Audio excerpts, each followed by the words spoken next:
The objective of this lesson is to help students understand whole number patterns associated with the base 10 place value chart. Base 10 blocks have their own names: units, rods, flats, thousands cube.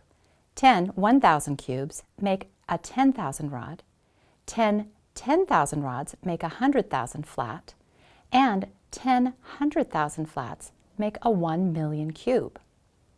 Here's how they look when they're placed in their houses.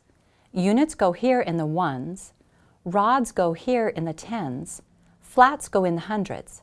This is the units house or the family house. Next, we can put 10 100 flats together to make a 1,000 cube. 10,000 cubes make a 10,000 rod. 10 10,000 rods make a 100,000 flat. 10 100,000 flat make up a million cube. That's a huge number. 1 million cube is 1 million of these little unit cubes. Reading large numbers can be tricky. Here's a tip. Think of the place value chart as a row of houses connected by walls. The units family house, the thousands house, and the millions house. The commas work to separate these whole number houses and make it easier to read numbers. Count the commas before you read the number.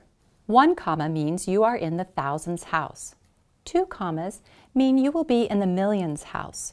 So this number would be read as 9 million, the comma here marks the end of the millions house, 876,000, this comma marks the end of the thousands house, 543.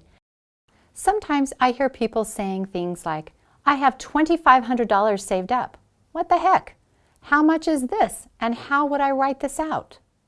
First, you need to think in base 10 blocks. We know 10 hundreds makes a 1,000 cube. We have 20 hundreds, and that makes 2,000 cubes. So we have 2 thousands and the leftover 500, or $2,500. How about if I had 13 tens? Well, we know that 10 tens make a 100 flat, and we have 3 rods left over, so we have 130.